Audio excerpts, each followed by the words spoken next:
Buenas tardes, alumnos de Diseño 7. Hoy vamos a hablar sobre algunos criterios estructurales e instalaciones para el proyecto de un edificio de apartamentos que es el que ahora están desarrollando. Número 1, quisiera que observaran ciertas condicionantes referentes a lo que es modulación. Ya establecimos las luces que vamos a tener y por qué. Está referido obviamente al tema de el sótano y que de preferencia la huella estructural del edificio coincida con la huella estructural del sótano.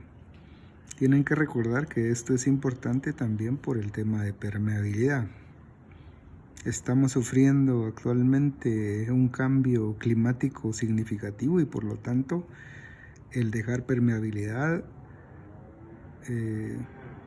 nos da como resultado un beneficio por el ciclo del agua y obviamente para contaminar menos el ambiente. Dicho esto, vamos a hacer una recomendación. A veces cuando empezamos a diseñar hacemos uso de modulaciones pares o impares. Lo primero que tienen que observar es si al usar una modulación par, digamos que la parte del eje simétrico queda como una estructura, una viga, mientras que si estamos usando una modulación impar, nos queda una posibilidad de tener un vacío en el eje central.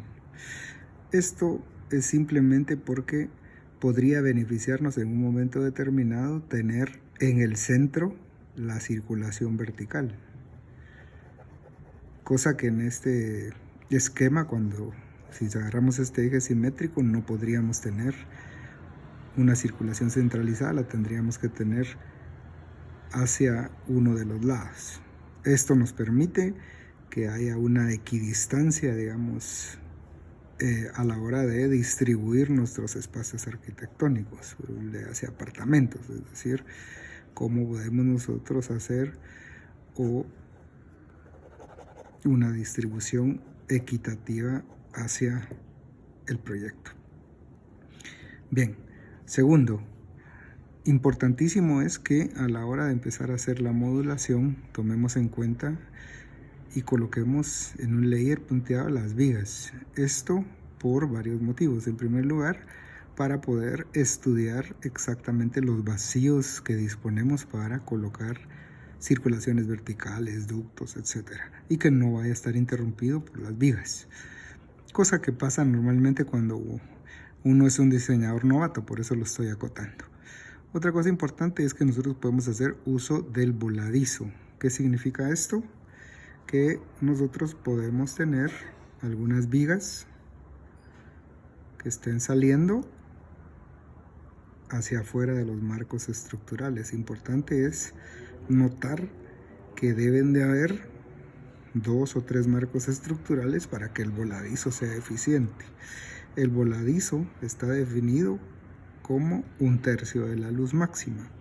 ¿Se puede hacer mayor? Sí se puede, pero eso conlleva un poco de costos adicionales. Y ahora que hemos estado hablando sobre el tema de rentabilidad, pues nos damos cuenta que optimizar el costo es una parte fundamental para el desarrollo de un edificio. Por lo tanto, vamos a tratar de no sobrepasar el L tercios. Otra cosa importante es definir entonces desde esta primera aproximación modular el área que comentábamos anteriormente, donde van a estar ubicadas las circulaciones, y recuerden que deben anotar en esta primera aproximación qué porcentaje es el que tiene la circulación, porque esto nos afecta directamente el tema de lo que podemos vender contra el área de circulación que no podemos vender, y también obviamente rentabilidad. Bueno, entonces voladizo, 1/3 de la luz, puede ser hacia cualquier lado, siempre y cuando haya un módulo que lo pueda soportar. Otra cosa importante es notar cómo vamos a ubicar el tema de los ductos.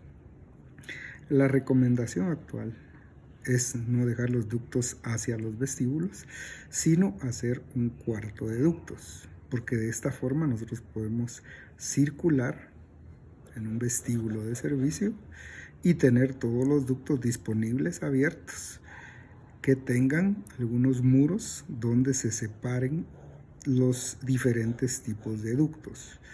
Separar electricidad de datos es importante por la interferencia, separar el agua, separar las instalaciones especiales, separar los drenajes. Usualmente en el centro del edificio se colocan los ductos eléctricos, datos, agua. Los drenajes pluviales y sanitarios se recomienda que los ubiquemos lo más cercano a donde estén los baños. ¿Por qué? Porque a la hora de colocar nosotros una instalación de un baño y que este elemento tenga que ir a buscar el ducto centralizado, vamos a tener que pasar debajo de las vigas estructurales, y eso implica entonces, a la hora de pasar debajo de una viga estructural más la pendiente necesaria de la tubería, esto implicaría que la altura útil del nivel va a reducirse, y esto obviamente afecta al costo. Eso ya lo platicamos anteriormente. Entonces, volviendo al punto, lo mejor es tener ductos cercanos a las cocinas y los baños para que queden dentro de un módulo estructural. Con eso evitamos entonces que tengan que pasar debajo de las vigas e inmediatamente colinden con el ducto. Acá explicamos un poco el tema de la circulación vertical. Recuerden ustedes que hay que calcular dependiendo del número de habitantes por nivel y del total del edificio para calcular el tamaño de los elevadores. Recomendamos que hayan 2 elevadores. Esto es por tema básicamente de mantenimiento. Cuando uno está en uso, el otro está disponible. Deben de hacer un dibujo adecuado, digamos, con el contrapeso, con las puertas, si es abatible, revisar el dimensionamiento. Y por otro lado, tenemos aquí la posibilidad de tener las gradas de emergencia. Y solo quiero anotar que ustedes deben de dibujar adecuadamente, ya que cuando son varios pisos tenemos unas gradas que bajan y unas gradas que suben, y la forma correcta es con una doble línea de corte. Otra indicación importante es que nosotros observamos en las ciudades cómo existen unas envolventes continuas, piedra, ladrillo, vidrio, y esto lo que implica es un detalle constructivo, y el detalle es que el muro esté colocado por fuera del elemento del marco estructural, y esto se resuelve prolongando la losa, una pequeña prolongación de la losa donde van a ubicarse entonces las tabicaciones, tabique de ladrillo, bloc, vidrio, etc. Importante porque el elemento estructural que carga cada uno de los elementos de cierre son los elementos principales, es decir, la losa y las vigas. Porque de lo contrario tendríamos que hacer un muro. Imagínense la cimentación de un muro que viene desde el nivel 1 al 10, qué tipo de cimentación tendría. Mientras que cada murito, cada tabique se carga sobre la losa. Los elementos interiores de baños pueden ser desarrollados con mampostería o pueden ser desarrollados con tabla yeso. Es independiente, recomendamos a veces mampostería por temas de mantenimiento, aunque se puede hacer tabla yeso para humedad. Y aquí está el caso que les comentaba, sobre un ducto muy cercano para que no tengamos que pasar debajo de las vigas, que no nos afecte con la altura.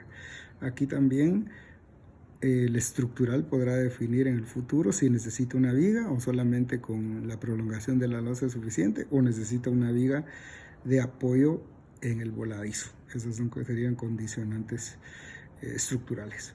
Finalmente vamos a nombrar o vamos a acotar que a la hora de pasar el corte arquitectónico, acuérdense que el corte arquitectónico solamente se pasa por el espacio arquitectónico, nunca por las partes estructurales, para poder leer el vacío. Y ojo, porque entonces a la hora de calcular los descansos y a la hora de calcular los anchos de las gradas, debemos de tomar en cuenta los elementos estructurales. Hasta acá lo vamos a dejar entonces para esta primera asesoría, ya donde vamos a empezar a diseñar nuestro nivel típico de apartamentos. Buena tarde.